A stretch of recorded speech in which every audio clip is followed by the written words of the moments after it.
Hola, buenos días a todos, ¿me escuchan? Buenos días, profe. Buenos días, Buenos, profe. buenos días. Bueno, la intención de hoy es, como iba comentando un poco en el chat, la idea es que revisemos algunos conceptos que van a ser importantes para precisamente el desarrollo del laboratorio número uno. Eh, lo bueno, digamos, o así lo veo yo, lo bueno de que yo esté a cargo tanto de la parte de teoría y laboratorio es que podemos manejar un poco de flexibilidad en cuanto a cómo ir avanzando con los temas. Entonces, claro, no tendría mucho sentido irnos directamente a empezar a explorar Promax para su aplicación en ingeniería del gas natural si no tenemos como fundamento algunos conceptos que se suelen trabajar en exploración y producción de hidrocarburos, ¿sí? Entonces, si nos alcanza un tiempo, tal como comenté en el chat, empezamos a utilizar Promax con el propósito pues de aplicarlo en ingeniería del gas natural, y ese laboratorio que estamos comentando, estaría fundamentado en estos primeros conceptos, conceptos como reservas, conceptos como entender muy bien la caracterización termodinámica de los fluidos. Vamos a caracterizar gas húmedo, también vamos a caracterizar gas seco. ¿Y por qué caracterizar gas húmedo y gas seco? Porque comentábamos que una de las formas de producir gas natural es precisamente procesando gas húmedo, pues para obtener ese gas natural, y también líquidos de gas natural, tal como observamos ocurre en esos activos muy importantes dentro de Perú. Entonces, en ese sentido, vamos a, y por eso, ¿no? Esta presentación se llama, tal como aquí está indicado, conceptos clave de Upstream Laboratorio uno. Entonces, ¿qué temas así son clave? Por un lado, el tema de reservas y categoría de reservas, equipos de producción de pozos. Aquí en cuanto a la simulación de pozos, podríamos llegarla a hacer utilizando Promax, o nosotros podríamos hacer algo que se llama análisis nodal utilizando Excel, ¿sí? Bueno, y otros softwares, ¿no? O sea, no solo softwares tipo Promax, sino hay muchos otros software que permiten precisamente y que son utilizados en Upstream, para hacer esa simulación de producción de pozos. Llamémosle Gathering System, que es unir la producción de todos los pozos, transportarlas hasta cierto punto, requerimientos de pronto de compresión, de bombeo y demás. Pero vamos a utilizar principalmente en nuestro caso Promax, ¿listo? Luego viene todo el tema de las facilidades de superficie, algo adelantamos en uno de los videos que vimos la sesión del viernes, en la que se observaba que se extraía precisamente gas, y ese gas era sometido a algunas facilidades de superficie solo para hacer separación primaria, y una vez se lograba esa separación primaria, ocurría el transporte a través de tuberías. Y luego, para que se hagan una idea de cómo es la operación en sí de perforación, cuando hablábamos de la introducción de exploración y producción de hidrocarburos, decíamos pues toda esa fase de geología, esa fase de sísmica para decir dónde posiblemente se encuentra esa acumulación de hidrocarburo, y luego se tomaba la decisión de hacer el primer pozo exploratorio.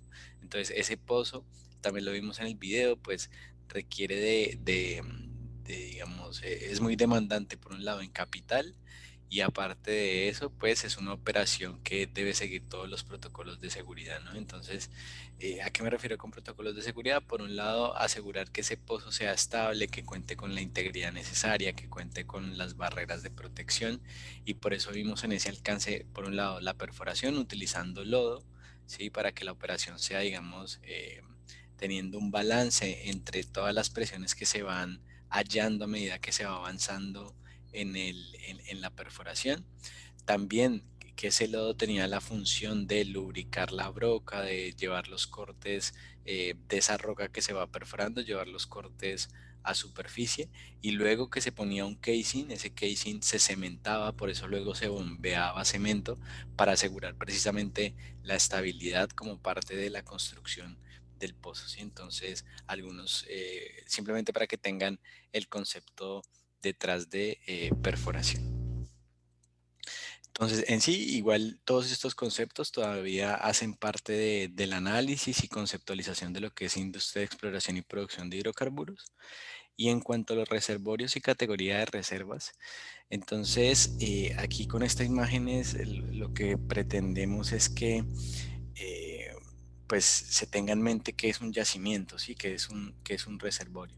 Entonces aquí el concepto que primero se viene a mente es que simplemente son unas unidades o varias unidades de flujo geológicas que están interconectadas.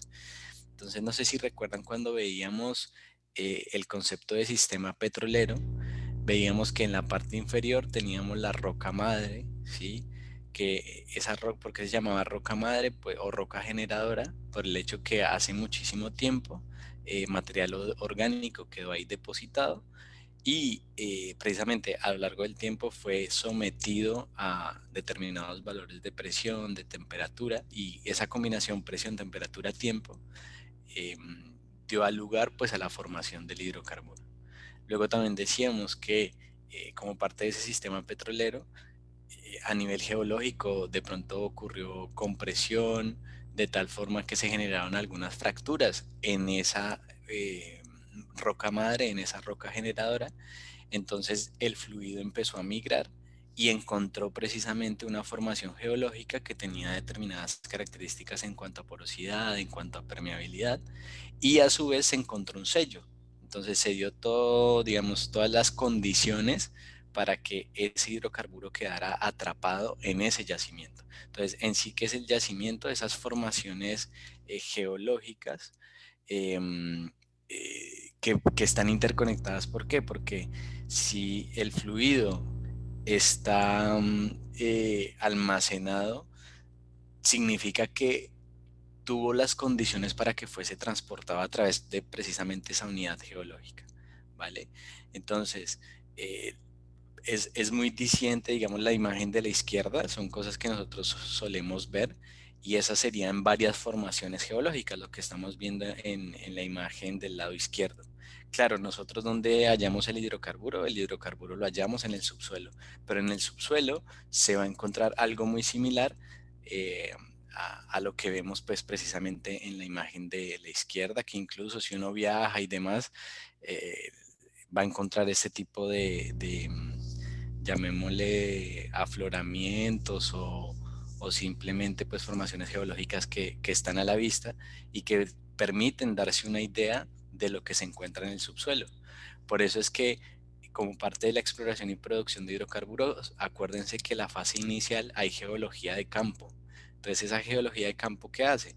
Analiza lo que pues ve en superficie. Claro, luego llegan otras tecnologías que también permiten hacer mediciones indirectas de lo que está ocurriendo en el subsuelo o de lo que ocurrió en el subsuelo para así completar todo ese análisis y decir que una zona posiblemente contendrá o no hidrocarburo.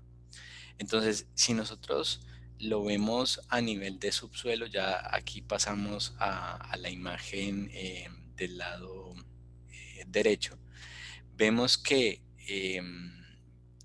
hay unas formaciones, aquí las voy a señalar, entonces esto de aquí son formaciones y están, digamos, eh, muy resaltadas o muy identificadas en el sentido que para este ejemplo pareciera que estos dos cuerpos o estas dos formaciones contienen hidrocarburo.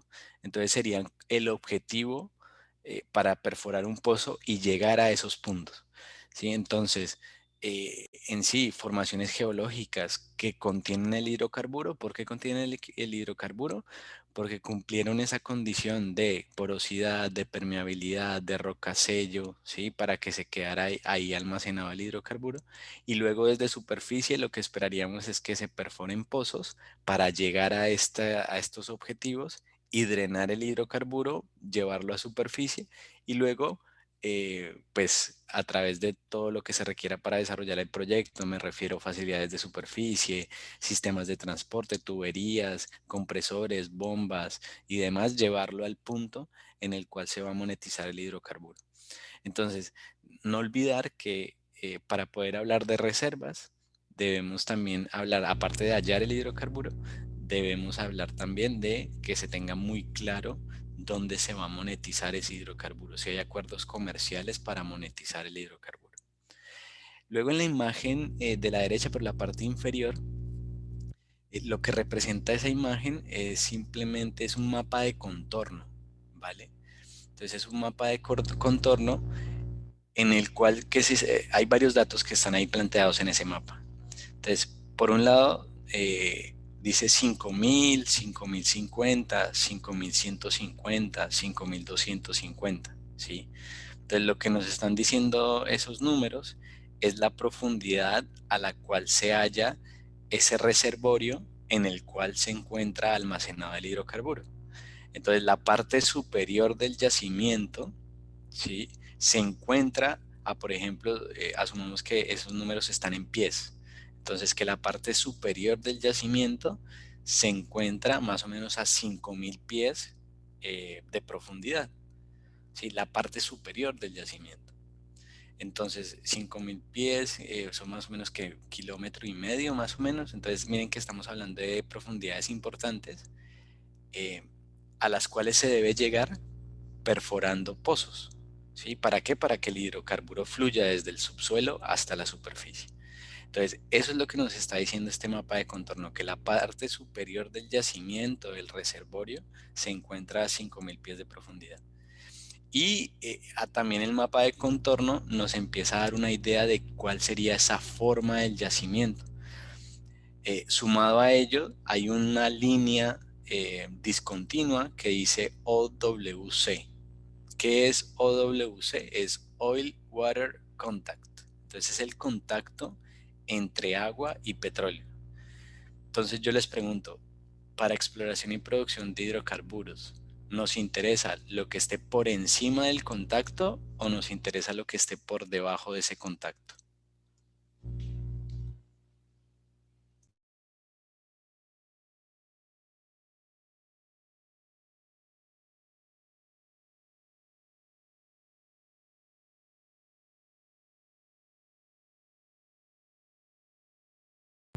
Profesor, ¿puede repetir, por favor? Sí.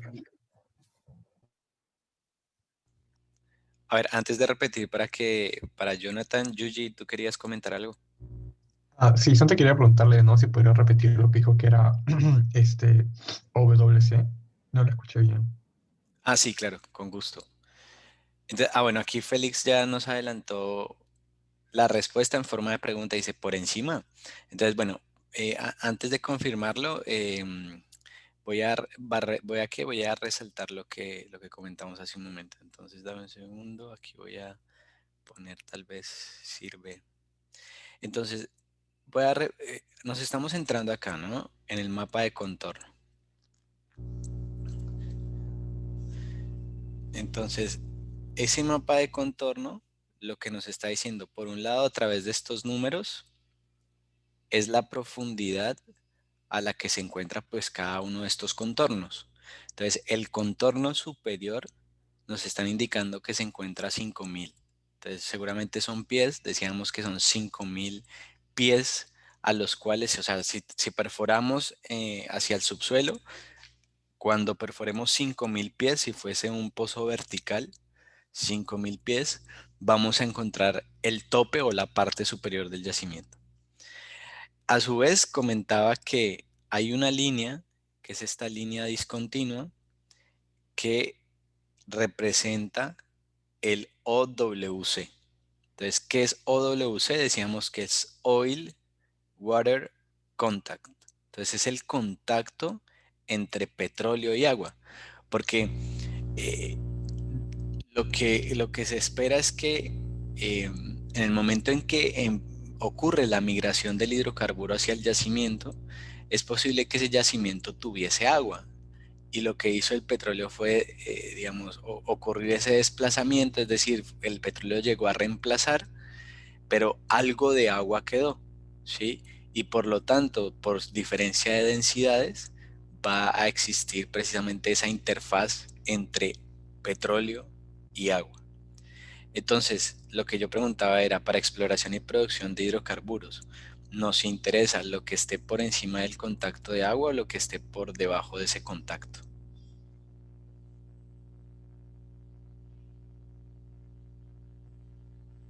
Yuji y Jonathan, queda un poco más claro. Sí, profesor. Sí, muchas gracias, profe. Este, Y o como sea, dijo Félix, es...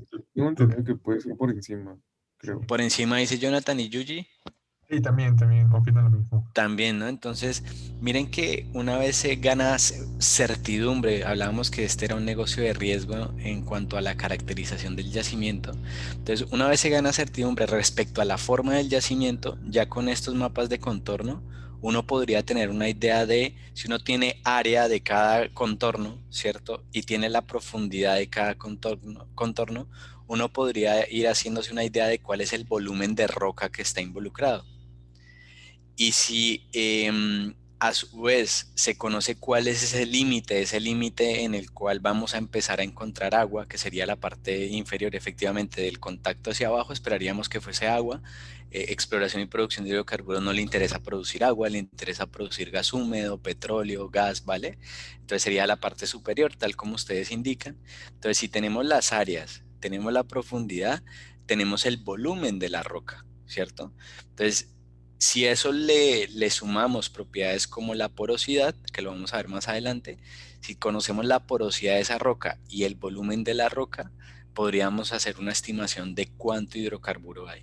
Entonces, claro, esta información en cuanto a la forma del yacimiento, las características del yacimiento, en dónde se encuentra ese contacto agua-petróleo, es información que se va a ir adquiriendo a medida pues que se van ejecutando cosas. Entonces, por un lado, la forma del yacimiento va a empezar a tener certidumbre cuando, por ejemplo, pasamos de solo tener geología a tener sísmica, porque la sísmica nos va a permitir darnos una idea de qué se encuentra en el subsuelo, cuál es la forma de esa estructura en la cual está almacenada el petróleo o el hidrocarburo en general.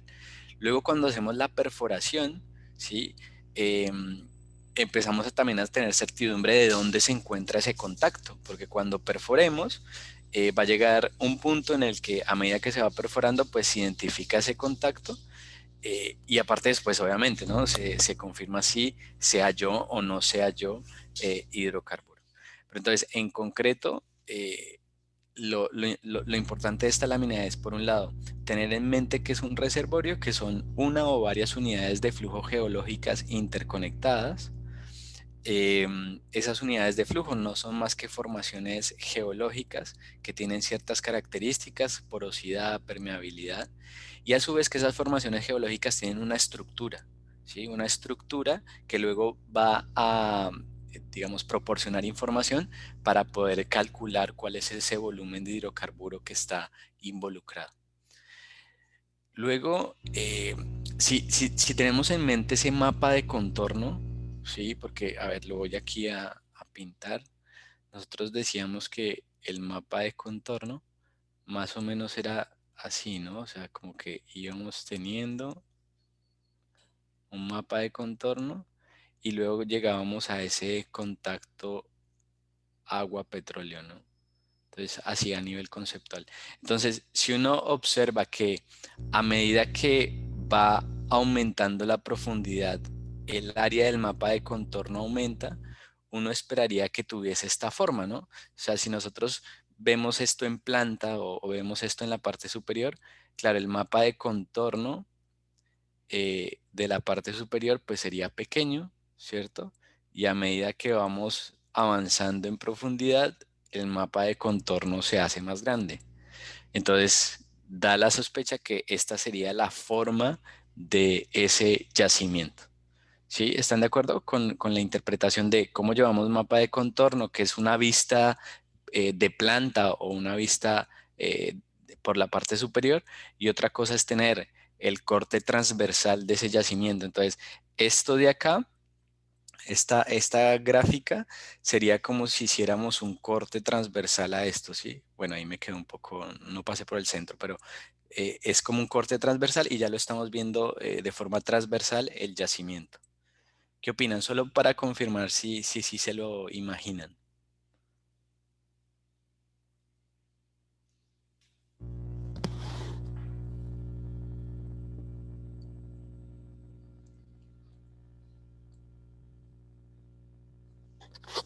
Hola.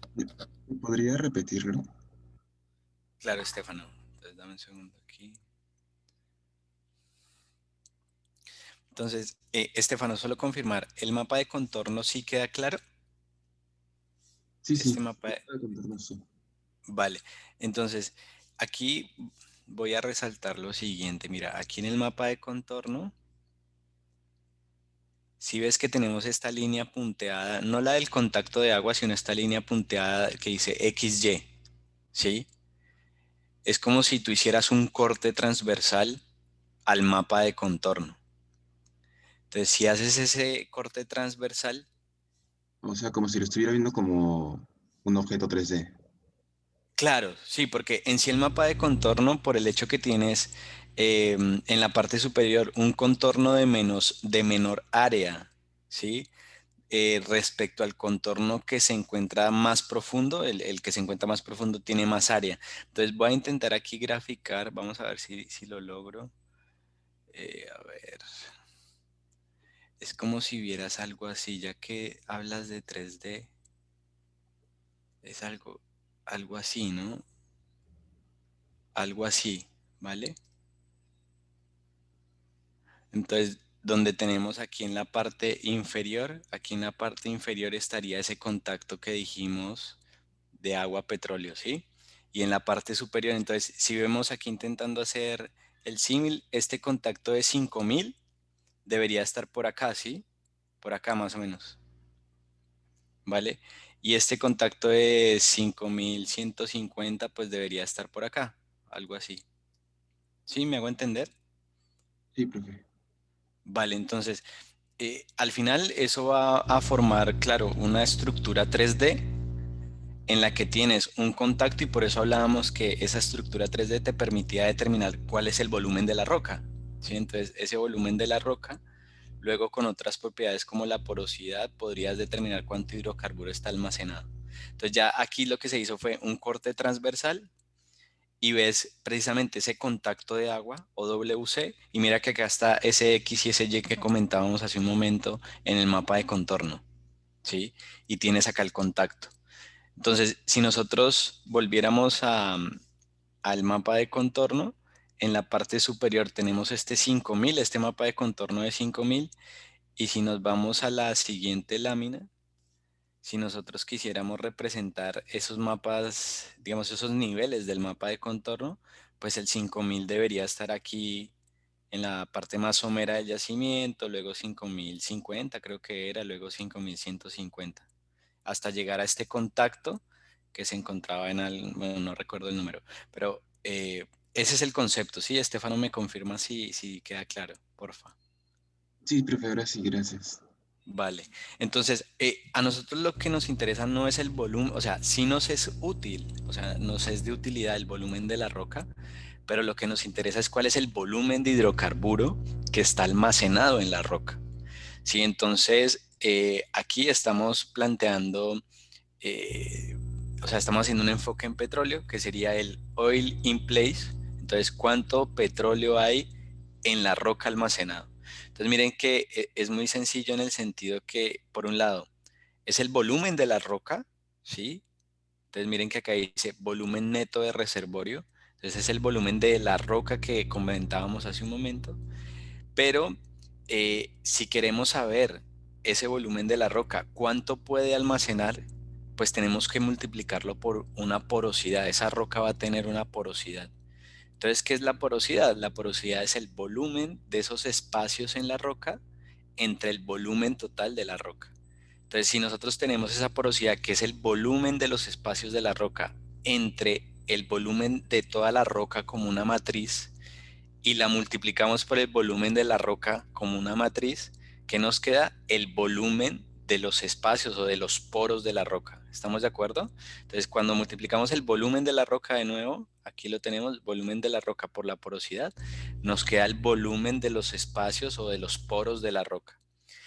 Y si ya sabemos que ese volumen contiene hidrocarburo, porque ya lo analizamos a través de este contacto agua-petróleo, entonces lo multiplicamos por uno menos la saturación de agua irreducible. Entonces hay un contenido de agua que de todas maneras no se movió de ese yacimiento porque quedó ahí almacenado. Es un agua que también por las propiedades de la roca y demás queda ahí almacenado, es irreducible, o sea, no se puede mover. Entonces, ¿qué tendríamos? Si sabemos que en esa roca hay hidrocarburo más un pequeño contenido de agua, ¿sí? Podemos determinar cuál es el volumen de petróleo. ¿Por qué? Porque tenemos, por un lado, volumen de la roca por la porosidad, el volumen de los espacios, el volumen de los poros. Y si ese volumen de los poros lo multiplicamos por 1 menos la saturación de agua irreducible, pues vamos a tener el volumen de petróleo que quedó almacenado. Y ya tendríamos ese oil in place. ¿Vale? ¿Queda claro?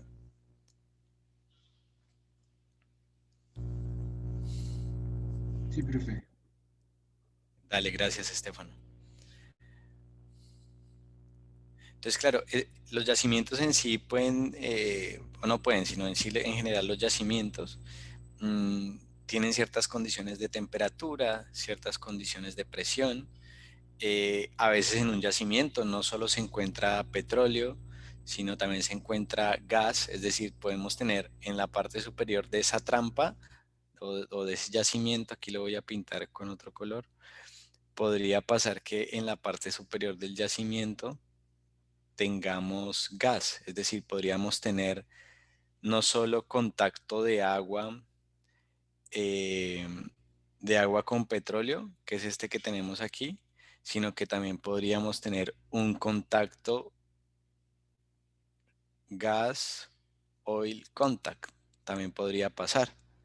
Entonces entonces gas, oil y agua, ¿no? O gas, petróleo y agua, perdón, gas, petróleo y agua, ¿sí? También podría pasar. ¿De, de qué creen ustedes que depende encontrar o no encontrar gas? ¿Qué se les ocurre? Eh, Jonathan, no te escucho bien. Creo que abriste tu Ah, micro. Ya. ¿de la temperatura? Claro, sería una combinación de varias cosas, ¿no? Una, sí, la temperatura. Entonces sería temperatura, también presión, ¿sí? Y en sí la composición del hidrocarburo. Entonces, porque al final es un tema, llamémoslo, con esta palabra no quiero que, ay, uy, ahora en qué nos metimos, ¿no? Sino es un tema también de termodinámica, ¿no? ¿En qué sentido? Que en función de la temperatura, la presión y qué compuestos estén involucrados, vamos a tener o solo fase líquida o líquido vapor, ¿cierto? O solo vapor. O cambiémoslo, líquido, líquido con gas o solo gas, ¿sí? Entonces, claro, por eso es que nosotros cuando estemos hablando de gas natural vamos a estar comentando acerca de compuestos que son muy livianos, compuestos muy livianos como el metano, el etano, ¿sí? Entonces, para que esos compuestos que son tan livianos estuviesen en fase líquida, las temperaturas en el yacimiento tendrían que ser prácticamente negativas. Por eso es que lo normal es que si tú encuentras un yacimiento de gas, pues se encuentra en fase gaseosa, ¿sí?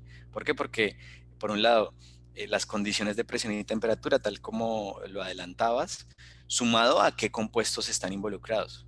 Pero claro, si de pronto hay una presión, una temperatura y los compuestos involucrados son muy pesados, pues lo más seguro es que se encuentren en fase líquida.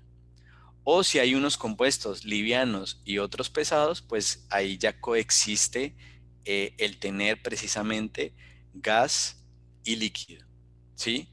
Entonces por eso era clave, o sea, yo pude haberlos invitado directamente a entrar al Promax, entrar, poner composiciones, generar envolventes termodinámicas para identificar en qué fase nos encontramos, pero sin esta discusión creo que no sería igual de provechoso, ¿sí? Entonces aquí ya nos vamos adelantando precisamente a qué conceptos debemos tener en mente para ejecutar el laboratorio. Entonces, no sé si queda claro la respuesta sumado a la que comentaste, ¿queda claro? O sea, ¿de qué depende encontrar solo gas, solo líquido? O o la coexistencia de ambos, ¿no? También. Sí, profe. Dale, gracias, Jonathan. Entonces, Entonces, esta ecuación del lado izquierdo simplemente nos dice cuánto hidrocarburo se encuentra en el subsuelo, conociendo el volumen de la roca, la porosidad de la roca y la saturación irreducible. O sea, no hay forma de eliminar ese contenido de agua que se encuentra en ese cuerpo de yacimiento, ¿no? En esa matriz en la que se encuentra el hidrocarburo. Luego, cuando nos vamos a la ecuación de la derecha, nos dice que es stock tank oil initially in place. Entonces miren que el numerador de esa ecuación es la misma ecuación del lado izquierdo, ¿sí? Entonces el numerador de la ecuación de la derecha es igual a la ecuación de la izquierda. Simplemente volumen de la roca por su porosidad por 1 menos la saturación irreducible. Lo que estamos aquí agregando simplemente es el denominador, que es el Oil Formation Volume Factor. ¿Qué es esto? Sí, que es una variable que precisamente nos lleva el volumen del subsuelo, nos lo lleva a condiciones de superficie. Sí, porque al final, ¿dónde se va a monetizar el hidrocarburo? No se va a monetizar a las condiciones del yacimiento, se va a monetizar en superficie. Entonces, llamémosle, es una variable de conversión en la que tenemos barriles de yacimiento por barriles en superficie. Entonces, claro, si nosotros en el numerador tenemos los barriles calculados en el yacimiento y lo dividimos en una variable que es barriles de yacimiento entre barriles en superficie, por eso stock tank, ¿sí? Porque el tanque, ¿dónde estaría? En superficie. Entonces obtenemos al final cuál es ese volumen inicialmente en yacimiento, pero a condiciones de superficie, ¿sí? ¿Está claro ese punto?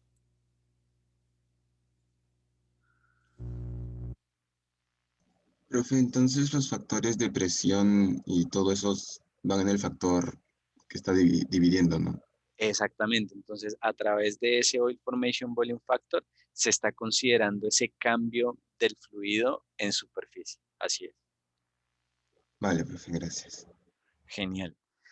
Entonces, para que se hagan una idea del proceso, porque hemos hablado mucho de exploración y demás, ¿sí? Entonces, miren que siguiendo con ese mismo ejemplo, ¿no? Veíamos el mapa de contorno, luego le vimos un corte transversal. Ahora, imaginémonos que estamos en la primera etapa, o sea, todavía no hemos hecho ninguna perforación. Si estimamos por los estudios geológicos, por la sísmica y demás, que posiblemente hay un yacimiento que tiene petróleo, ¿sí? Y que a cierta profundidad, precisamente a través de la sísmica, se estima una profundidad a la cual se encuentra ese contacto eh, agua-petróleo. Entonces, como que ya hay una idea, pero tan solo es una idea con mucha incertidumbre todavía, de cuál es ese volumen, primero, cuál es la forma de la trampa en la cual se almacenó el hidrocarburo. Miren que aquí tendríamos eh, algunas formaciones que están actuando como sello, ¿sí? Aquí esto está actuando como sello, aquí también está actuando como sello, por eso el hidrocarburo quedó ahí almacenado. Entonces, este es posiblemente el yacimiento y posiblemente tiene esta estructura. Entonces, si tiene posiblemente esa estructura, ya desde la fase de exploración se puede también hacer una estimación de cuál es ese posible volumen involucrado. Pero la única forma de confirmar que efectivamente hay petróleo es perforando. Entonces, uno podría plantear algunas opciones de dónde perforar el primer pozo. Y la sugerencia es que ese primer pozo sea perforado en un punto en el cual se logre obtener la mayor cantidad de información sobre el yacimiento. Entonces, más allá de que, bueno, aquí es en la imagen ya como que indican cuál sería la ubicación sugerida, porque ustedes compartirían o no compartirían que esa es la ubicación sugerida. Sí, porque dicen, no, tiene sentido por esto, un poco enlazándolo con lo que acabé de comentar. Porque ustedes considerarían que efectivamente esa sería la ubicación sugerida.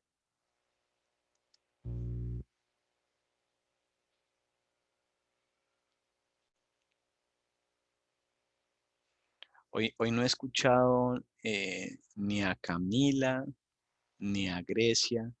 ni aprisil. O sea, los iría porque es en contacto más cercano, o sea, es claro, la perforación más cercana con menor distancia al crudo. ¿Te refieres a la profundidad? Claro, sí. Vale, pero, o sea,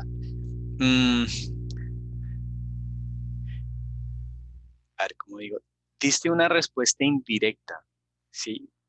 Porque, claro, si ese es digamos, el punto en el cual tú perforas y más rápido vas a encontrar el yacimiento, ¿sí? Ese es un punto. De todas maneras, mira que el pozo tiene que ir hasta el final, ¿no? O sea, de todas maneras, la profundidad del pozo en su totalidad es muy similar entre los tres, ¿no? Me refiero a la totalidad del pozo. Pero claro, todo el pozo puede que tenga la misma profundidad en las tres opciones, pero es clave lo que dijiste, que en uno vas a encontrar más rápido el yacimiento. Por lo tanto, ¿qué implica eso? ¿Qué implica eso en términos de información? Yuji. Implica menos costos. Mm, no, porque de todas maneras el pozo, a ver, hacer el pozo implica servicios de perforación. Si la profundidad es muy similar y las condiciones son muy similares, porque de todas maneras mira que están pasando las mismas formaciones, el costo de perforar ese pozo al parecer sería muy similar porque es prácticamente el mismo pozo. Pero hay un tema aquí y es que entre más información captures, O sea, más saldríamos un poco rápido, más de... exactamente, o sea, debido a que lo perfores ahí, tú vas a conocer más información sobre el yacimiento y vas a estar definiendo prácticamente cuál es esa profundidad en la cual se encuentra todo el petróleo.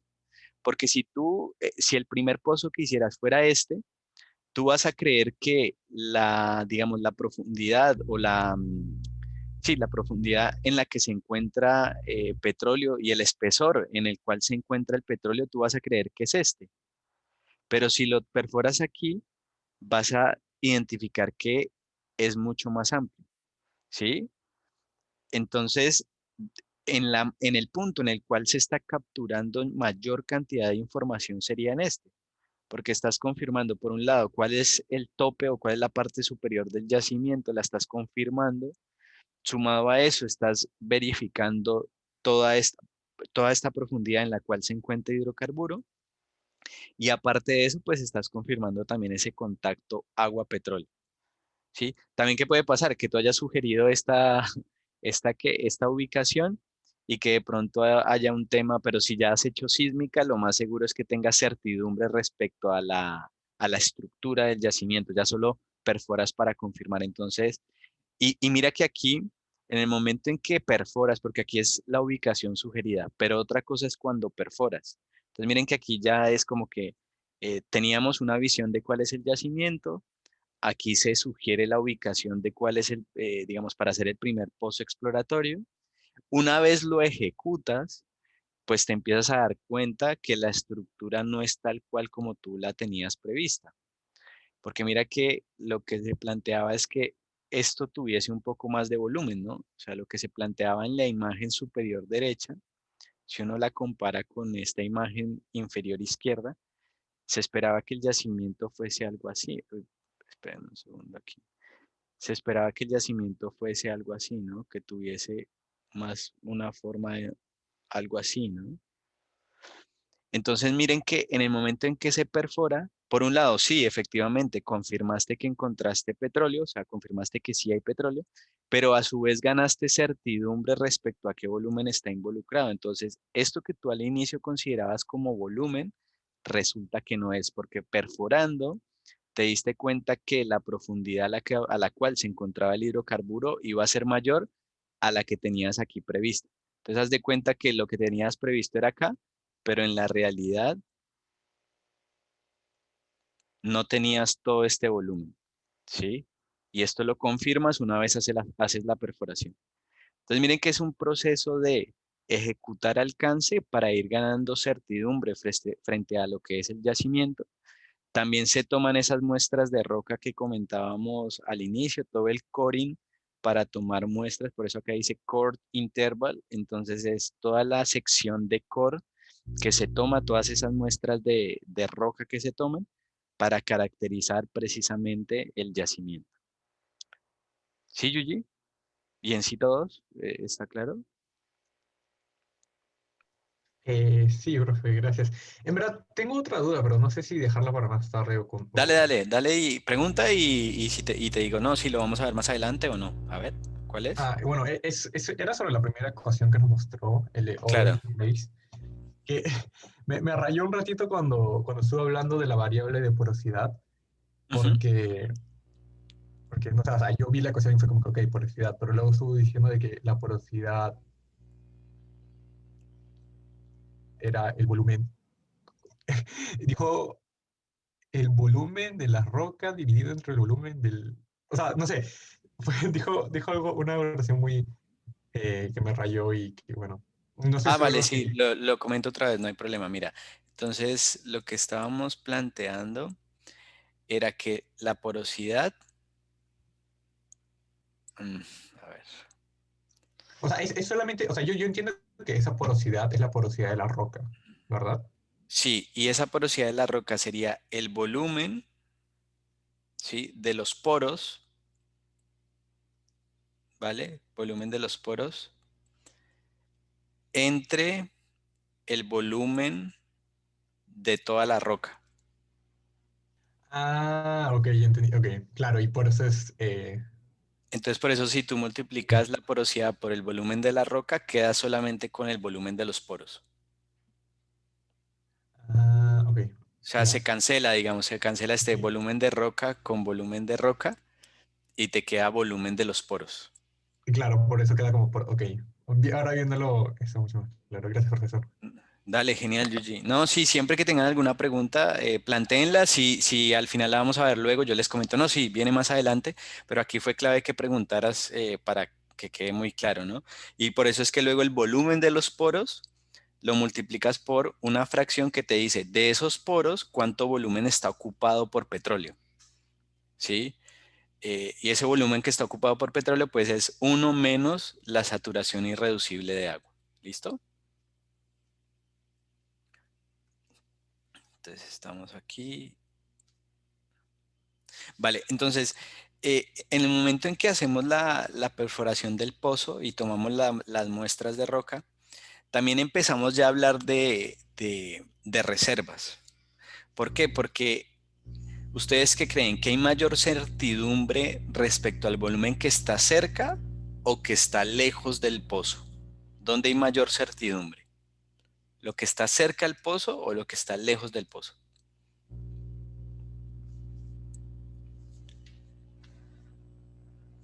A ver, vemos aquí por el chat. Estefano, cerca. Entonces, efectivamente, nosotros cuando perforamos este pozo, le hacemos unas pruebas que se llaman well testing. Entonces, le hacemos una prueba al pozo, lo ponemos a producir a determinados caudales y vamos pues a confirmar su potencial de producción, tomamos muestras del hidrocarburo que se produce y claro, lo que está más cerca al pozo pues tiene mayor certidumbre, por eso hablamos de reservas probadas. Lo que está, digamos, en término intermedio, probable, y el volumen de donde se tiene mayor incertidumbre sería las reservas posibles. Entonces miren que ya empezamos a hablar de reservas y miren, las reservas están asociadas a certidumbre. Sí, esa categorización de reservas asociada a certidumbre. Entonces, reservas probadas, probables y posibles. Sí, para que las tengan en mente. Probadas, probables y posibles.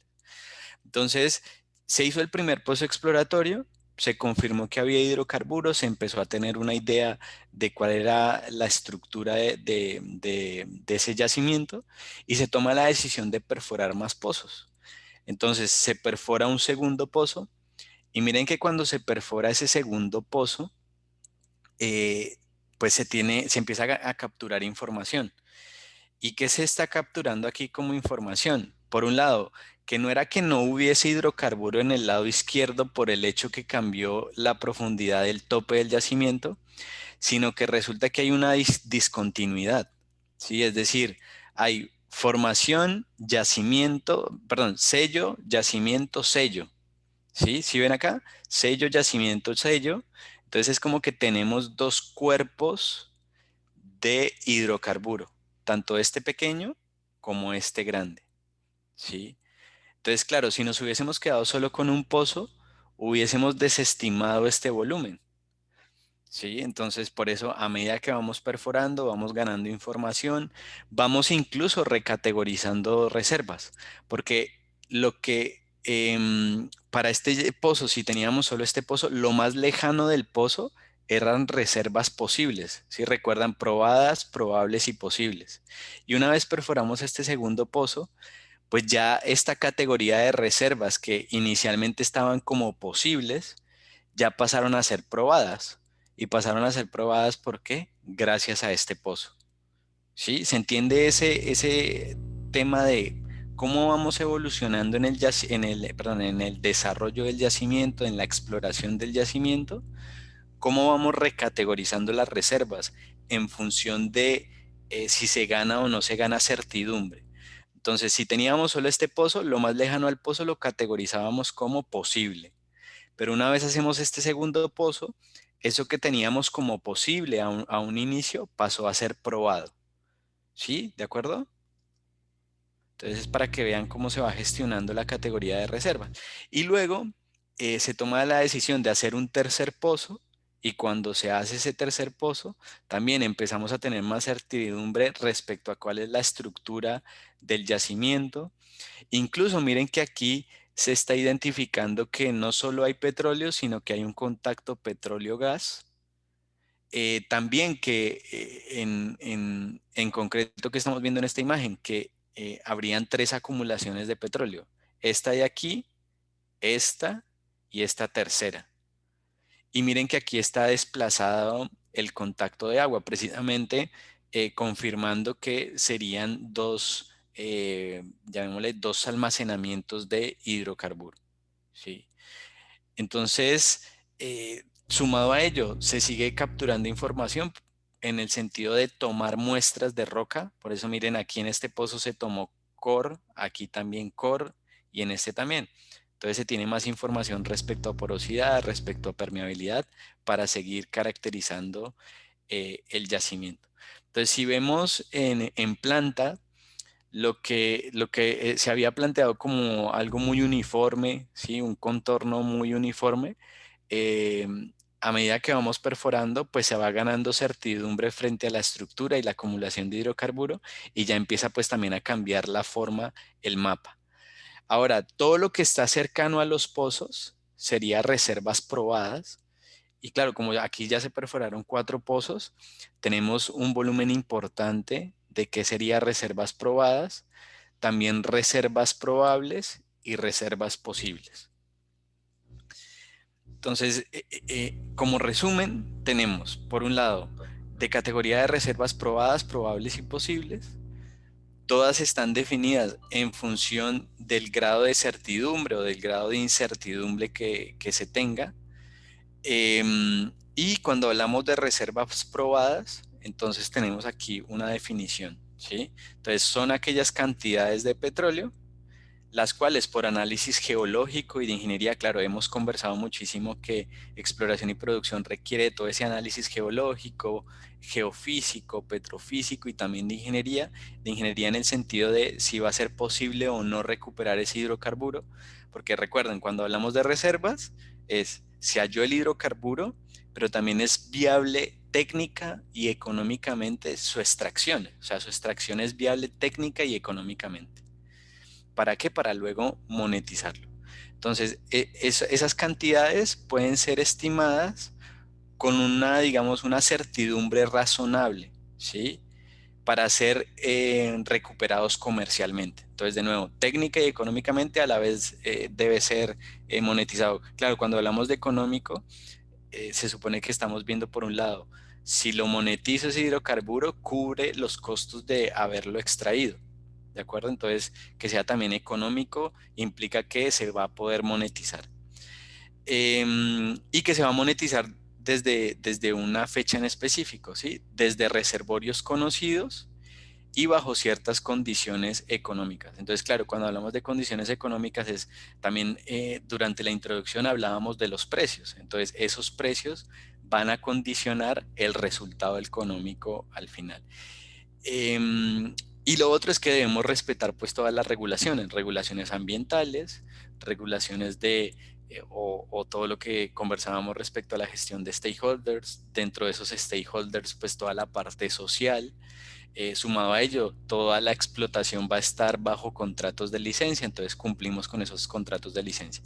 Entonces miren que aquí hay varios componentes para definir reservas, que se puede extraer técnica y económicamente, que se tiene certidumbre respecto a dónde se va a monetizar el hidrocarburo, a su vez que esa extracción cumple con todos los requerimientos de contrato de licencia, requerimientos ambientales, requerimientos de gestión social, ¿sí? Entonces, las reservas probadas pueden ser categorizadas como desarrolladas o como no desarrolladas. Entonces, dentro de las reservas probadas, podemos tener esos dos, digamos, esas dos subclasificaciones, desarrolladas y no desarrolladas. Ahora, cuando vamos a la categoría de reservas probables, entonces, ¿qué nos dice? Que son esas reservas no probadas, ¿sí? Es decir, primero planteamos qué son reservas probadas y probable sería una reserva no probada que bajo también análisis geológico, análisis de ingeniería, se sugiere que son más probables, ¿sí? Que no ser recuperables, ¿vale? O sea, sí se cree que ese volumen va a ser recuperable, de lo contrario no sería reserva. Y a su vez, en el contexto que cuando se aplica un método probabilístico, eh, debería haber como mínimo una probabilidad del 50% de que esas cantidades van a ser recuperadas, ¿sí? Entonces, si nosotros tenemos en consideración la suma de reservas probadas más las probables, deberíamos tener un 50% de probabilidad de que efectivamente esa suma de volúmenes probados más probables se va a dar. ¿Sí? O sea, que hay un 50% de probabilidad que ese volumen total de reservas probadas más probables las vamos a extraer. Y luego cuando ya vamos a posibles, eh, también, claro, bajo análisis geológico, de ingeniería, toda la parte económica y demás para poder decir que son reservas, lo que está planteado es que si tomáramos el volumen probado, probable y posible, tendríamos una probabilidad del 10% de que realmente sea esa sumatoria de volúmenes. Entonces, eso que se encuentra en texto, lo vamos a llevar aquí a explicación gráfica, que es más amigable, ¿listo? Y ya ahí confirmamos si quedó claro o no. Entonces, nosotros habíamos definido la ecuación de Stockton Oil Initially in Place, ¿sí? Entonces teníamos que el numerador era ese volumen que al dividirse por el denominador que es el Oil Formation Volume Factor, llevábamos ese volumen a condiciones de superficie, a condiciones Stock Tank. Entonces esas condiciones Stock Tank nos están diciendo, si nosotros lográramos sacar todo el petróleo que se encuentra en el subsuelo almacenado en el yacimiento, en superficie representaría tal volumen. Pero acá hay un tema, y es que no se suele lograr extraer el 100% del volumen que se encuentra en el yacimiento. Nunca, o sea, no es viable que se tenga, digamos, esa perfección de recobro, que todo ese volumen que está en el subsuelo se recupere al 100%, porque de todas maneras hay temas de mecánica de fluidos, hay temas de gestión del yacimiento como tal, temas de si se está utilizando una tecnología u otra respecto a otros métodos de recuperación, si es una recuperación natural, si es una recuperación, digamos, secundaria y demás.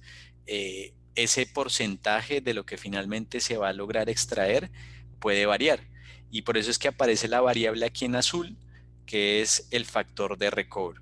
Entonces es la proporción de hidrocarburo que se espera recuperar. Entonces, lo normal es que no sea el 100%. Entonces, esto aquí se tendrá un porcentaje y ese porcentaje es el que finalmente se va a lograr recuperar del yacimiento. Claro, es una estimación realizada por los ingenieros de yacimientos de cuál es ese factor de recobro esperado. Entonces, eso tenerlo en mente, ¿no? Que esa estimación de volumen de lo que se encuentra en el subsuelo, tan solo un porcentaje se va a poder recuperar. Ahora, en la parte derecha de esta lámina, en la parte superior, lo que nos está diciendo la imagen es que cada una de las variables que conforma esa ecuación tiene una distribución de probabilidad. Entonces miren que hace un momento cuando leímos o cuando explicamos las definiciones de reservas probadas, probables y posibles, hablamos de probabilidades, ¿sí? Hablábamos que la probabilidad de que realmente se encuentre en el yacimiento la reserva probada más la probable es del 50%. Y la probabilidad de que se encuentre el volumen probada más probable más posible es del 10%. Y claro, cuando hablamos de probabilidad y tenemos una ecuación en la cual hay varias variables, pues lo usual es que cada variable tenga su distribución de probabilidad. Entonces, lo que nos dice la imagen de la derecha superior es que, por ejemplo, el volumen deberíamos tener una distribución de probabilidad más o menos uniforme, de, por ejemplo, la porosidad y uno menos la saturación irreducible de agua debería ser más o menos una distribución de probabilidad triangular. El factor, el Oil Formation Volume Factor, una de tipo gaussiano, y luego el factor de recobro también tendría una distribución de probabilidad que se esperaría fuese uniforme. Entonces, como cada una de estas variables tiene una distribución de probabilidad, pues también las reservas como tal, es decir, el cálculo de toda esa ecuación, tendrá también una distribución de probabilidad. Entonces, los conceptos que veíamos antes de reservas con probabilidades están planteados en esta gráfica, donde tenemos en el eje Y la probabilidad de que esa reserva realmente se encuentre, ¿no? Entonces, y aquí tenemos la reserva recuperable. Entonces, ¿qué nos está indicando esto? Que la probabilidad de que realmente se encuentre en el yacimiento la reserva probada es del 90%, ¿sí? Entonces, hay un 90% de probabilidad que lo que se encuentre en el yacimiento sea la reserva probada, solamente ese volumen. Luego, cuando le añadimos a la reserva probada la probable, estamos diciendo que la sumatoria de estos volúmenes, la probabilidad es del 50%. ¿Sí? Entonces, por un lado, hay una probabilidad del 90% que sea la reserva probada, claro, porque hay más certidumbre, ¿no? Recuerden que teníamos más certidumbre de lo que se encuentre cerca al pozo, que era la reserva probada, y menos certidumbre para esa reserva más lejana del pozo, que era la reserva posible. En el intermedio que estaba, entre probada y posible, estaba la probable.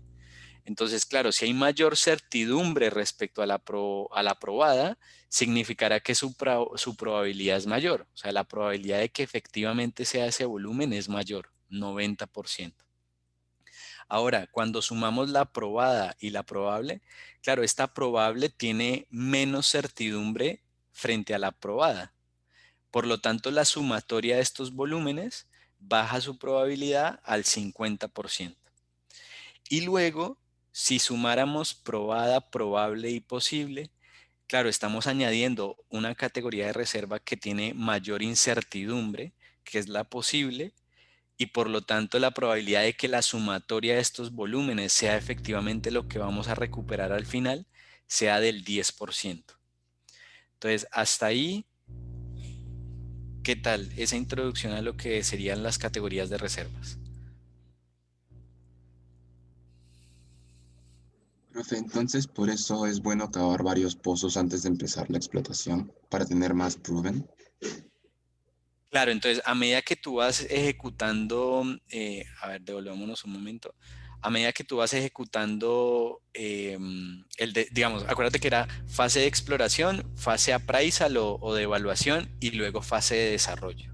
Entonces, claro, cuando tú haces la perforación del primer pozo, o sea, todavía estás en fase exploratoria, ¿no? O sea, encontraste hidrocarburo, pero todavía tienes incertidumbre que estaríamos en la posición de esta imagen, ¿no? Hiciste un pozo, pero todavía no estás muy seguro de todo lo que se encuentra alrededor y por eso es que esta reserva que estaría más lejana del pozo tiene mayor incertidumbre, por lo tanto era categorizada como posible.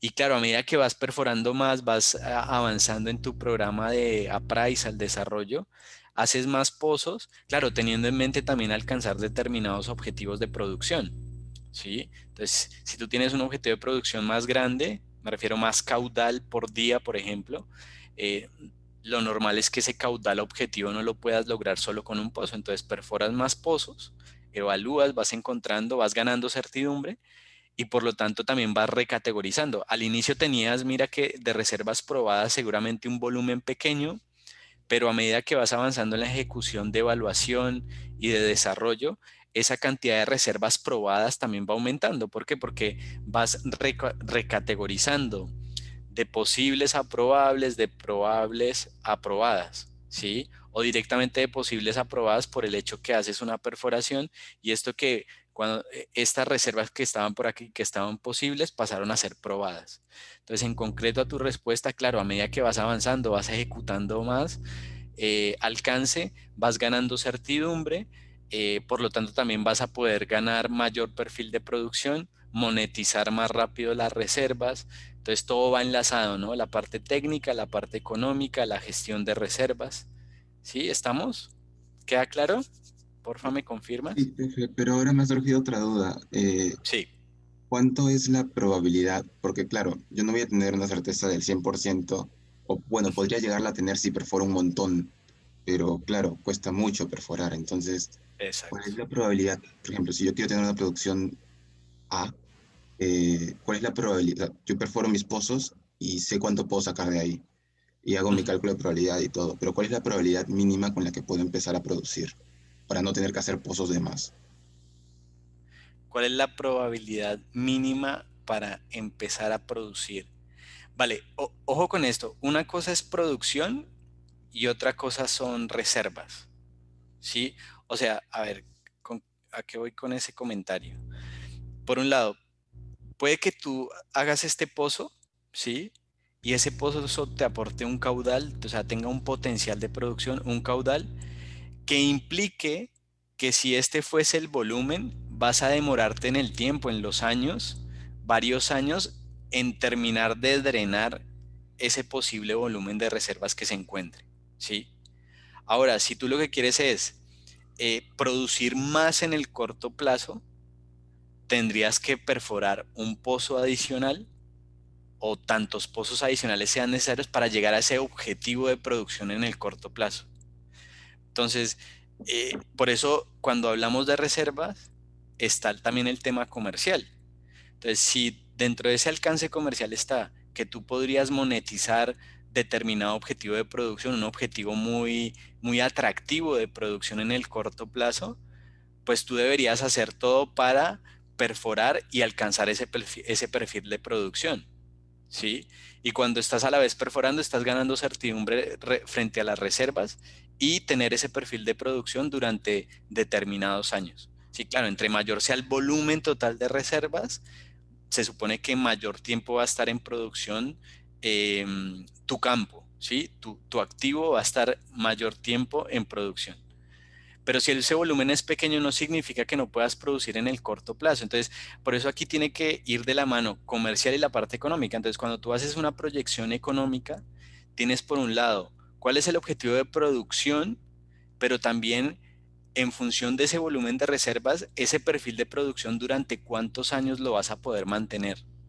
Entonces ahí tú combinas concepto producción, concepto reservas, generas toda esa expectativa económica, me refiero a toda esa expectativa de generación de flujos de caja en el tiempo, que claro, dependen de qué, de ese objetivo de producción que se logra gracias a los acuerdos comerciales, sumado a cuánto tiempo en función de qué tanto volumen haya en el yacimiento, ¿sí?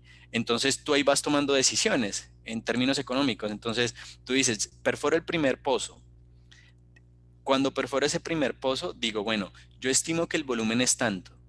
Puedo alcanzar determinado perfil de producción si es que perforara un segundo, un tercer pozo, o sea, todavía en fase de evaluación, ¿sí? Entonces tú dices, si ese es el posible volumen y perforo estos pozos, podría alcanzar determinado objetivo de producción. Y le preguntas al equipo comercial, le dices, bueno, si yo puedo alcanzar este perfil de producción, ¿tú crees que lo vamos a poder monetizar? Y te dice, sí, lo vamos a poder monetizar. Ah, bueno, de acuerdo a esto y a los riesgos geológicos y todo, si económicamente esto pinta bien, entonces perforemos otro pozo, porque económicamente, en consistencia con la producción, las reservas, la parte comercial, parece que va a ser rentable para la compañía. Y claro, también con unas predicciones de precios. Entonces tú puedes ser muy optimista en precio o puedes ser muy pesimista en precios también, ¿sí? Es decir, que una condición de precios mala de la hora se mantenga en el tiempo, por ejemplo, pero también tú tienes en cuenta la historia y dices, bueno, si bien es cierto, en algunos periodos los precios han estado malos, también es cierto que en algunos periodos los precios han estado buenos. Entonces mira que es una combinación y por eso exploración y producción es tan interdisciplinaria, porque la toma de decisiones es una mezcla de alcance técnico, económico, comercial, ¿sí? Entonces, por favor, Estefano, confírmame si respondí tu pregunta, pero la respuesta no es sí, no, sino que mira todo el análisis que tiene que estar detrás para tomar una decisión de continuar o no. Sí, profesor, creo que no me expliqué bien. O sea, lo que yo me refería es que, por ejemplo, si yo como empresa quiero sacar 2 millones de barriles diarios y yo cavo un pozo, entonces yo voy a saber, voy a tener una idea de más o menos con cuánto volumen cuento. Entonces, hago el análisis financiero y veo que si no me mantengo, me tengo que mantener en producción mínimo 10 años para recuperar mi inversión o algo así. Entonces, si hago un pozo, tengo una probabilidad eh, más o menos del 90% de lo que hay ahí.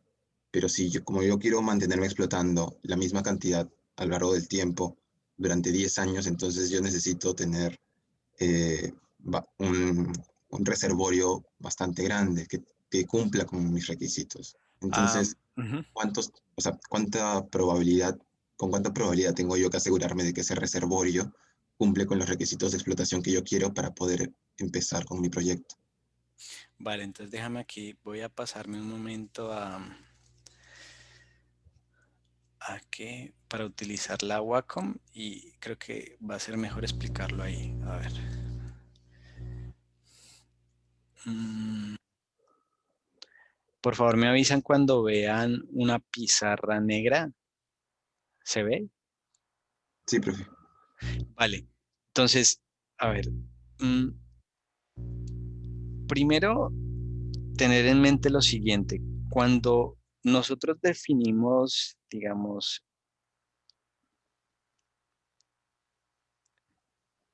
escenarios, estoy aquí, o llamémosle casos, ¿sí? Casos de desarrollo, ¿sí? Entonces, definimos casos de desarrollo. Pero para definir estos casos de desarrollo, ya el equipo de yacimientos nos debería decir cuáles, cuáles son las reservas 1P, cuáles son las reservas 2P y cuáles son las reservas 3P. ¿A qué me refiero con reserva 1P? 1P sería la reserva aprobada, ¿vale? 2P sería la probada más la probable. Y la tercera sería la probada más probable más la posible. Entonces mira que lo usual es que trabajes únicamente con estas categorías de reserva. Es decir, ya la probabilidad que sabe la compañía está detrás de 1P es 90%, la que está detrás de 2P 50% y la que está detrás de 3P sería 10%. ¿Sí? O sea, estas son las probabilidades asociadas a estas sumatorias de categorías de reserva, ¿sí? Entonces, ¿qué pasa? Hay algunas compañías que sus proyectos los evalúan con 1P. Es decir, dicen, no, yo no me quiero arriesgar y yo quiero hacer todas mis evaluaciones con 1P, porque es la categoría de reserva que tiene mayor certidumbre. Entonces, a tu pregunta, algunas compañías, al seleccionar esta categoría de reservas, lo que están diciendo es que sus decisiones van a estar fundamentadas en una probabilidad de ocurrencia de ese volumen del 90%, ¿sí? Pero hay otras empresas que dicen, no, a mí me es suficiente hacer, digamos, tomar las decisiones con la categoría de reservas 2P. Entonces, para otras compañías, la probabilidad mínima respecto al volumen con el cual realizan las decisiones es del 50%. No he escuchado ni conozco una compañía que esté basada en esta de acá, porque ya esto te da digamos, un escenario demasiado optimista, ¿no? Respecto a los volúmenes involucrados. Entonces, primero aquí confirmar si estoy respondiendo tu pregunta de cuál es esa probabilidad mínima. Por un lado, en sentido estándar, está esta categoría, esta categorización de reservas. La 1P tiene una certidumbre del 90%. Algunas compañías dicen, no, yo tomo las decisiones con 1P, me parece que es lo que debo hacer. Hay otras compañías que dicen, no, yo hago las evaluaciones y tomo las decisiones con base en 2P, que tiene asociada una probabilidad del 50%. Entonces, primero confirmar contigo si esa sería, digamos, una de las consultas, esa probabilidad mínima. Sí, profe, a eso me estaba refiriendo. Gracias. Vale, perfecto. Y entonces, sumado a esto, quiero retomar esa explicación que di hace un momento. Entonces, una cosa es que tú generes los perfiles de producción. Entonces, aquí si tenemos en el eje X el tiempo y en el eje Y el caudal, ¿sí? Entonces, si tú tienes un OP, asumamos que esto lo vamos a ver con un OP, tú podrías tener un perfil, un OP, digamos, de esta forma. A ver, intentémoslo acá. Y que en el tiempo se empiece a depletar, ¿sí? Pero también tú podrías tener con las mismas 1P, pero con otra cantidad de pozos, un perfil de este tipo, ¿sí? Pero al final, el área bajo la curva de esta, digamos, de la línea continua, debe ser igual al área de la línea discontinua. Solamente que lo que se está diciendo aquí es que para este escenario hay una mayor oportunidad comercial en el corto plazo. O sea, puedo vender más en el corto plazo, ¿sí? Por lo tanto, esas reservas 1P se van a agotar antes. Pero claro, estoy generando ingresos y estoy generando caja mayor en el corto plazo. Pero si el equipo comercial me dice, no, mira, no tengo esa oportunidad de mercado de un caudal tan alto, va a tocar hacerlo a este caudal. ¿Estoy cambiando las reservas? No. La estimación de volumen de reservas es el mismo, solo que el plan de desarrollo y el plan de producción es otro. Y por eso mira que siempre debe ir de la mano la parte técnica para definir los volúmenes, la parte técnica para saber cuánto se va a poder realmente extraer de ese volumen que está en el subsuelo. Y por otro lado, cuál es ese alcance comercial en sentido de cuál es el objetivo de producción. Entonces, mira que para una reserva 1P podríamos tener diferentes escenarios de perfil de producción. Entonces, claro, si yo tengo este perfil de producción, el más, digamos, el más interesante en cuanto a tener mucha producción en el corto plazo, seguramente mi campaña de perforación va a ser más exigente porque necesito tener una cantidad de pozos en el corto plazo para alcanzar ese objetivo de producción. Pero si en términos comerciales me dicen, no, no puedes vender tanto, ¿qué significará? Que a lo mejor mi campaña de perforación será también postergada en el tiempo, porque no lo necesito en el corto plazo. Entonces tú ahí tomas decisiones también de inversión, ¿vale? Y otra cosa es que tú hagas los perfiles con 2P. Si es con 2P, seguramente con este nivel de producción te va a durar más tiempo, porque se supone que en 2P estás añadiendo este volumen probable, ¿vale? ¿Estamos? ¿Queda clara, queda más clara la respuesta? Sí, profe, gracias. Dale, genial. ¿Y los demás?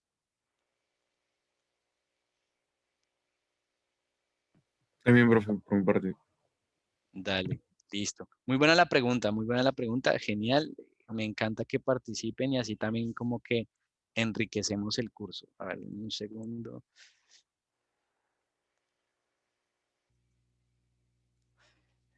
Entonces estamos aquí. Vale, esto me lo voy a, por los minutos que quedan, me voy a saltar esta lámina. Igual échenle una leída y resolvemos cualquier inquietud el lunes, ¿vale? Y vamos a ir a este concepto de acá, porosidad. Entonces, esto ya lo habíamos comentado, porosidad era el volumen del poro entre el volumen de la roca, que ese volumen de la roca, ¿qué es? El volumen del poro más el volumen del grano. Entonces, por ese lado, creo que ya lo habíamos cubierto con la pregunta que hizo Yuji. Ahora, en cuanto a la permeabilidad, nosotros habíamos adelantado también en la introducción que la permeabilidad es esa conexión entre los poros. ¿Sí? Entonces, si hay conexión entre los poros, por un lado va a ser mejor, digamos, va a ser más fácil la producción, va a fluir el hidrocarburo desde el yacimiento hasta el pozo. Por eso cuando hablábamos de yacimientos no convencionales, decíamos que sí, efectivamente hay un almacenamiento de hidrocarburo, hay una porosidad en la cual se almacenó ese hidrocarburo, pero no hay una conexión entre los poros. Entonces esa conexión se debe generar y se genera a través del fracking o la fractura hidráulica.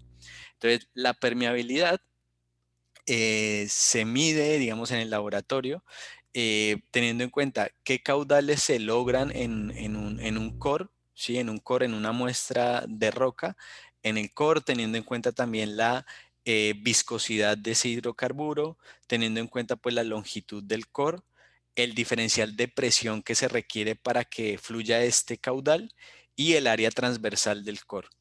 Entonces, con base en estas variables, podemos determinar la permeabilidad.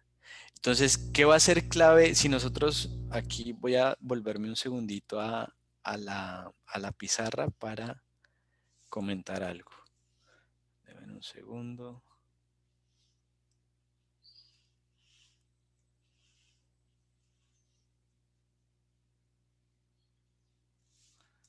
A ver, denme un segundo.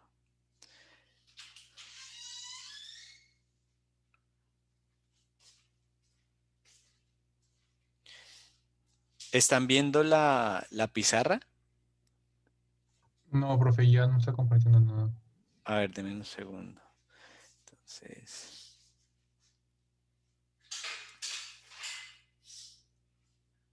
¿ahora sí? Ahora sí, profe. Vale, entonces estábamos comentando que la... Uy, a ver, todavía no le tengo así 100% la práctica de esta herramienta. Entonces, teníamos que la permeabilidad, teníamos por aquí delta P, teníamos área, teníamos longitud, viscosidad y caudal. Entonces, lo que nos interesa a nosotros a través de un pozo, entonces supongamos que aquí tenemos el yacimiento, perforamos un pozo y ese pozo pues lo conectamos con el yacimiento de tal forma que el fluido ingrese al pozo y al final obtenemos acá el petróleo o el gas, ¿sí? Lo obtenemos en superficie. Entonces aquí tenemos ese yacimiento y ese yacimiento está caracterizado por una porosidad y también está caracterizado por una permeabilidad, ¿sí? Y aquí es donde hacemos la estimación de las reservas y demás. Entonces, al final lo que a nosotros nos interesa es el caudal, ¿no? Bueno, el caudal es lo que nos interesa, ese caudal precisamente para alcanzar pues los objetivos de producción. Entonces, si nosotros tomamos esta ecuación, esta de acá, y despejamos el caudal, vamos a obtener permeabilidad delta P área sobre viscosidad y longitud. Entonces, acá donde me gustaría que nos centráramos es en esto de acá, ¿sí? ¿Y, ¿Y por qué? Porque miren que lo que nos está indicando esta ecuación es que entre mayor permeabilidad tenga la roca, entre mayor permeabilidad tenga el yacimiento, se alcanzan mayores caudales, ¿sí? Y entre más viscoso sea el hidrocarburo, más difícil va a ser obtener mayores caudales. Entonces, claro, por un lado es, si la roca tiene esos caminos para que fluya el hidrocarburo, pues va a ser fácil alcanzar determinados objetivos de producción. Y por otro lado, si ese fluido es muy pesado, es muy viscoso, es muy denso, pues en términos de mecánica de fluidos va a ser más difícil que sea transportado a lo largo del yacimiento. ¿Sí? Entonces, el punto, ¿cuál es? Nosotros qué esperaríamos enfocándonos un poco en lo que es gas natural, ¿sí? Entonces, ¿qué esperaríamos con esa viscosidad del gas natural? ¿Que sea alta o que sea baja? Si es un gas, supongo que baja, ¿no, profe? Baja, ¿no? Sea Entonces baja. esperaríamos que la movilidad de ese gas eh, sea, digamos, buena, ¿no? Sea buena para alcanzar determinados objetivos de producción. Por eso también, para que se imaginen un poco, si tenemos un yacimiento de petróleo, lo normal es que se requieran varios pozos para lograr alcanzar un objetivo de producción. Sí, eso es lo normal. No sé si de pronto han ido al norte y ven que hay varios pocitos. Uno va por carretera, creo que, por ejemplo, si uno va de Piura a Máncora o a Punta Sal, uno por la carretera va y ve como unas máquinas que se llaman machines, ¿sí? O rod pumps, que lo que hacen es extraer el hidrocarburo. Entonces, no sé si lo han visto en carretera alguno. ¿Alguno ha visto? Sí, profesor, en mi caso sí. He visto las que están prendidas con fuego, Ah, o esas las que son tienen las... como un mechero, pero no sé si son a las que se refieren, no me acuerdo Ah, no. exacto el nombre. Me refiero, no sé si viste en carretera como una máquina que se mueve hacia abajo y hacia arriba, como un balancín. ¿No lo viste? En la carretera. No me Vale, acuerdo entonces, exactamente en qué kilómetro, pero sí. Sí me acuerdo. dale, dale. Entonces, ¿qué pasa? Y seguramente vamos a ver varios, porque lo que se extrae ahí es petróleo, ¿sí? Entonces, se requiere de varios pozos. Entonces, un poco asociándolo con esta ecuación, ¿qué significa? Que para poder obtener determinado caudal de producción, se requiere cierta cantidad de pozos precisamente porque es difícil obtener esos caudales. Ahora, si nosotros tenemos un yacimiento de gas, ejemplos, digamos, aquí en Perú, por ejemplo, para desarrollar camisea, en la que tenemos, recuerden que teníamos dos bloques, ¿no? 56, 88, 88 mercado doméstico, 56 mercado de exportación. Para desarrollar camisea, si no estoy mal, la cantidad de pozos está entre 20 y 30, ¿sí? Más o menos. Para alcanzar, ¿se acuerdan? Ese objetivo de producción era más o menos que el 88 producía más o menos, aquí lo voy a escribir, más o menos 600 millones de pies cúbicos día, y entre, más o menos, este sería el 88, y entre el 56, bueno, y el 56 creo que eran más o menos 400, ¿sí? Entonces imagínense, para producir esta cantidad de gas, que es un montón, se satisface demanda doméstica y aparte de eso se exporta gas, ¿sí? Entonces, entre 20 y 30, si nosotros desarrollamos un campo, un bloque de petróleo, créanme que se van a necesitar alrededor de 100 pozos o más de 100 pozos. Y si hablamos de no convencionales, por el hecho que en no convencionales se obtiene bajos caudales, ¿por qué creen que los caudales en no convencionales serían bajos? O sea, ¿cómo lo relacionan con esta ecuación?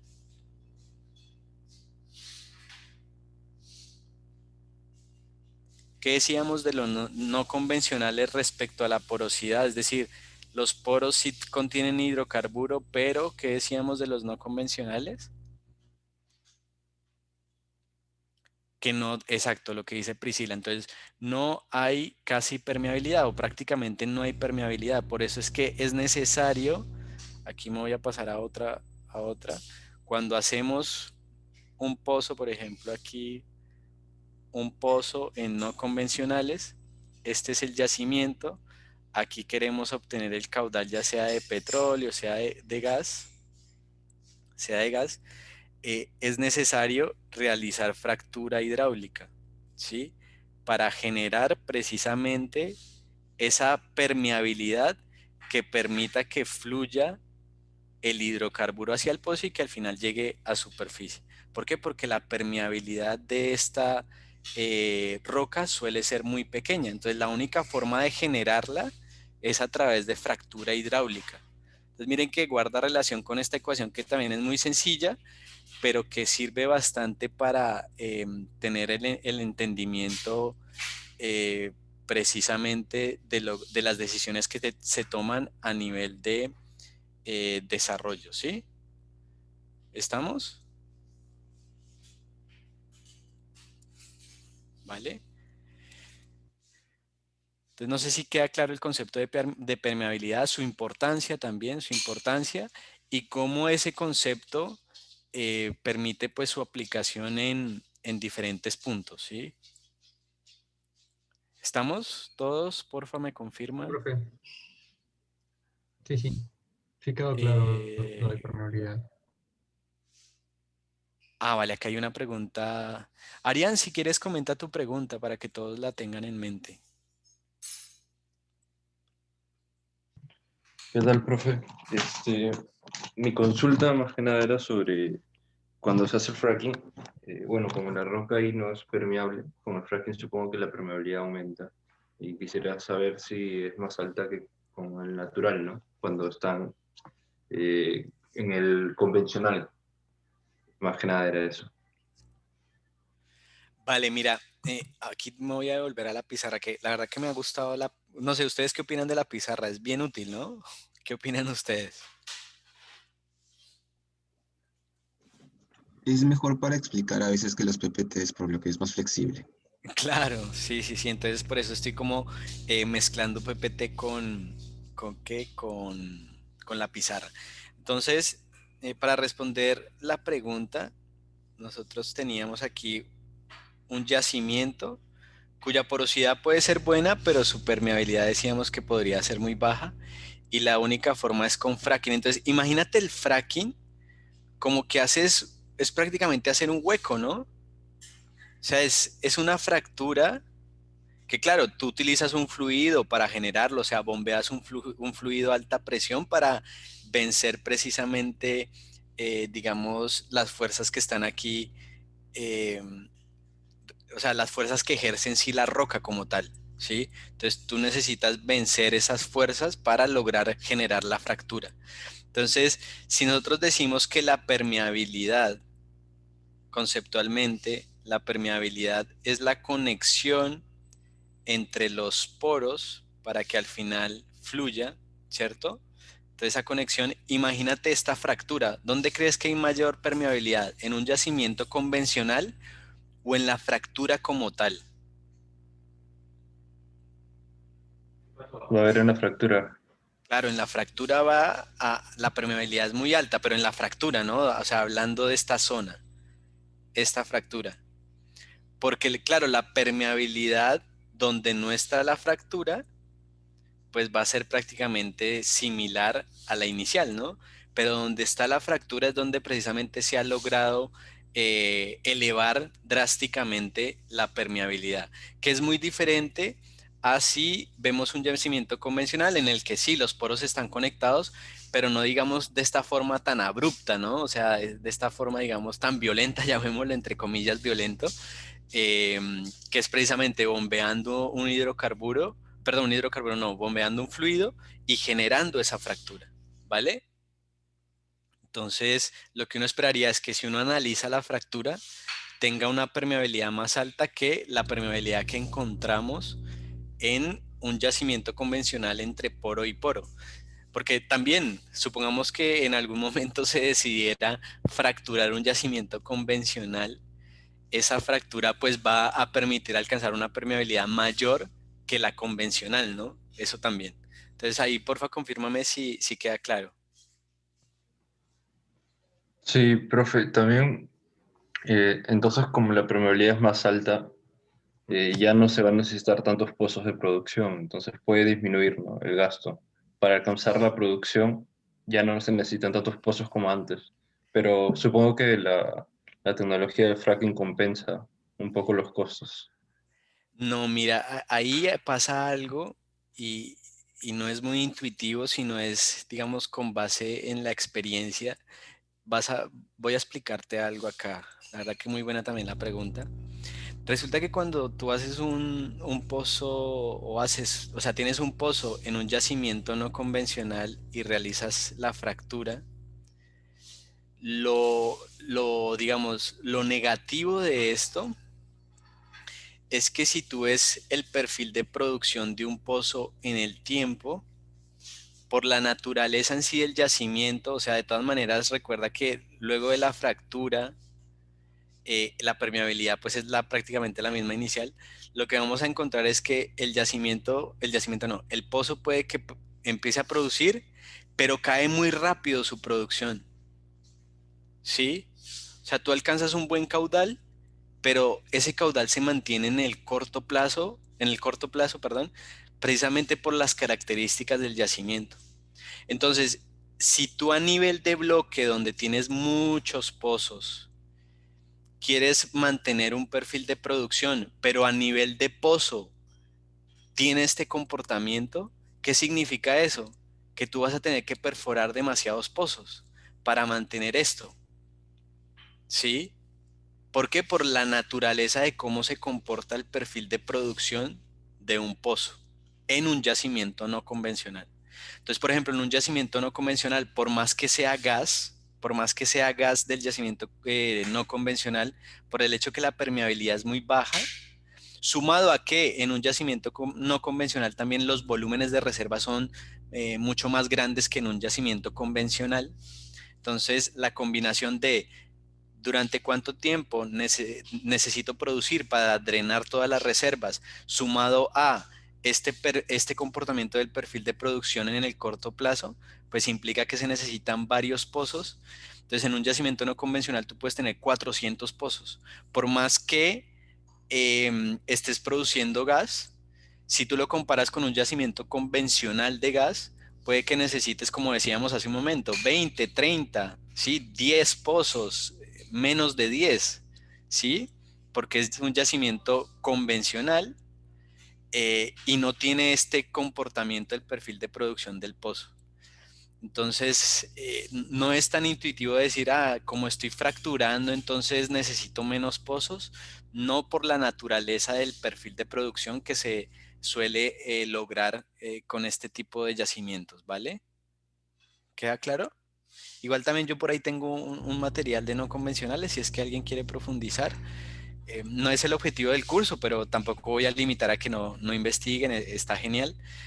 Pero ahí sería, digamos, esa característica del no convencional.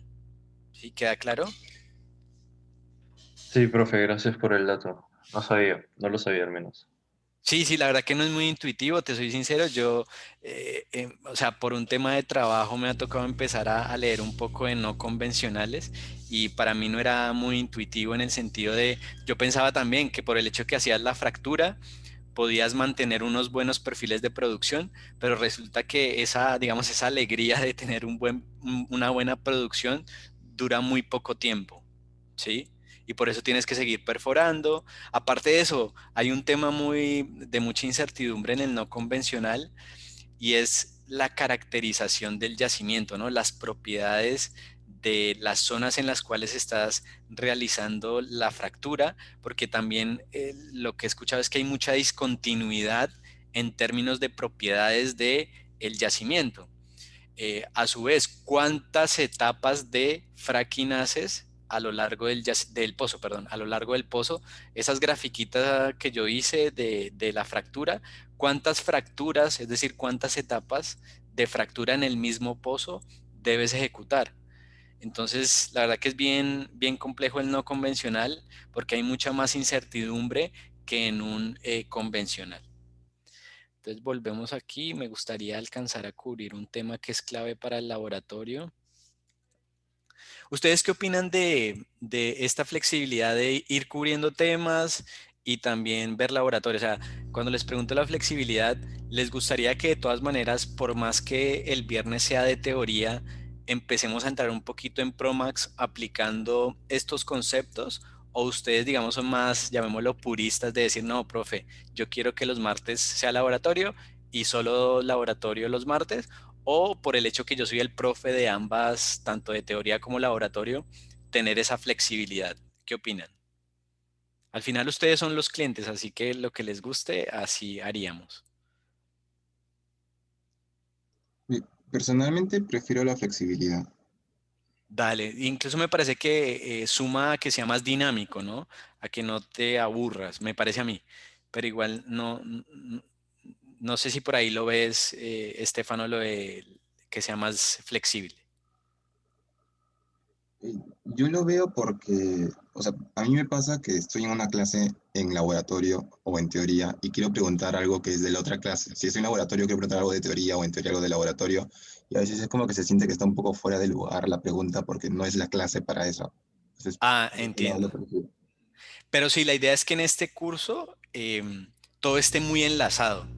Así que por ese lado, en el laboratorio podríamos preguntar de teoría y demás. O sea, en ese sentido, creo que sí cubriríamos esa expectativa que tú dices, Estefano. Vale, profe, gracias. Priscila también dice que no ve problema que sea flexible. Eli también. Los demás, Yuji, Grecia, Camila, Jonathan. Porque, por ejemplo, miren, a ver si quiere Yuji. Bueno, sí, es un que decir que en No te escucho, rápido Yuji. no tengo ningún problema, más bien también creo que me gustaría.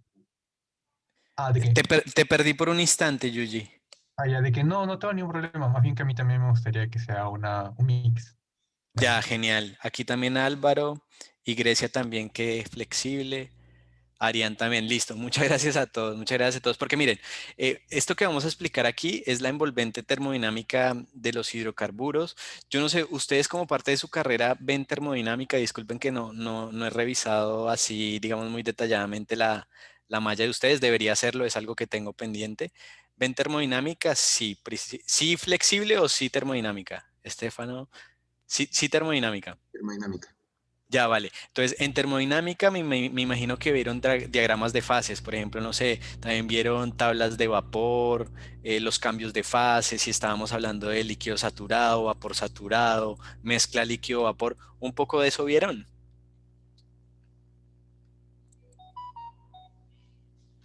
Sí, profe, claro. Vale, entonces aquí lo que estamos planteando en esta gráfica ya es no tener una sustancia pura, como podría ser el agua y en todas sus fases, ¿sí? Líquido comprimido, líquido saturado, mezcla líquido-vapor, vapor saturado, vapor sobrecalentado, sí que muy con el enfoque de una sustancia pura. Lo que se plantea aquí es ya lo que uno encuentra a nivel de yacimiento y es una mezcla de varios compuestos, o sea, no es una sustancia pura, no es solo metano, no es solo, no sé, pentano, ¿sí? Sino que es una mezcla de hidrocarburos. Entonces, debido a que es una mezcla, precisamente también empezamos a ver una envolvente termodinámica en la que encontramos algunas de las variables que ustedes vieron en termodinámica. Por ejemplo, el punto de burbuja. Entonces se supone que es la condición en la cual va a empezar a aparecer la primera burbuja de vapor. Esta zona en la, digamos, dentro de la envolvente, que sería una zona en la que tenemos una mezcla, llamémosle líquido-gas, y otra zona en la que tendríamos el dew point, es decir, la zona en la que principalmente es gas y empieza a aparecer la primera gota de líquido. Entonces, luego de esta frontera, tenemos todo en fase gas. Entonces, un poco solo para que se lleven esa idea también de la importancia de los diagramas de fase, vamos a ver por qué es tan importante, incluso lo vamos a ver a nivel de laboratorio, porque en función de la caracterización termodinámica del hidrocarburo, uno también plantea los diseños de facilidades de superficie, planta de tratamiento, requerimiento o no de bombeo, de compresión, y todo lo vamos a ver a través del laboratorio. Pero si no teníamos esta introducción de la importancia de los diagramas de fase, entonces nos íbamos a como que, ¿por qué estamos viendo esto en Promax? Y es precisamente porque el hidrocarburo es una mezcla de compuestos, es decir, no es una sustancia pura, pero sí conceptualmente que va a estar presente, que a determinadas condiciones de presión y temperatura, todo va a estar en fase líquida, a determinadas condiciones de presión y temperatura, todo va a estar o sea, va a coexistir gas con líquido, y a otras condiciones de presión y temperatura va a estar solamente gas. Y claro, ¿qué está detrás de esto? La composición de ese hidrocarburo que está presente en el yacimiento. Entonces, yo diría que ya podríamos ir cerrando la sesión. Primero, agradecerles mucho porque participaron bastante. A mí me encanta que participen, que si tienen dudas las resolvamos, que se atrevan a preguntar lo que sea. Ese es el propósito del curso, resolver, y pues que se lleven algunas herramientas por si en un futuro están o no, o sea, si están involucrados con hidrocarburos, genial, que pongan en aplicación esto. Por otro lado, que ya tengan en mente que se encuentra en el yacimiento, cómo se definen las reservas. Ya también, gracias a algunas preguntas, se han llevado la idea de cómo se evalúa conceptualmente la parte económica, la parte de rentabilidad, la toma de decisiones y cómo se enlaza con las categorías de reserva. Y luego, ¿qué esperaríamos tener en cuanto a caracterización termodinámica del hidrocarburo para luego tomar decisiones de diseño y demás, con el propósito de qué? Pues el propósito de, al final, para este curso, producir gas natural. Entonces les agradezco mucho, les deseo que tengan una muy buena semana y retomamos el viernes. Igual voy a colgar la presentación, ¿vale? La cuelgo. Igual las voy a seguir colgando no, sí, solamente tengo un Canvas, porque hay un Canvas, en los otros cursos tengo Canvas de teoría y Canvas de laboratorio, aquí están unidos. Entonces la voy a colgar en Canvas para que igual le den una revisada y cualquier pregunta la resolvemos el viernes. ¿Les parece? Sí, muchas gracias, profesor. Sí, profe, gracias. No, a ustedes, y de nuevo, muy buena la participación, y porfa que eso se mantenga a lo largo del ciclo, que miren que hace que sea más dinámico el curso, más interesante, y salen temas que también hacen que se enriquezca el curso. ¿Listo? Entonces que estén muy bien y que tengan muy buen fin de semana. Igualmente, profe, Fin de gracias. semana no, como si fuera viernes. Buena semana, nos vemos el viernes, conversamos el viernes. Hasta la próxima clase, profe. La próxima clase, profesor. Cuídense, profesor. Vale, cuídense, que estén bien.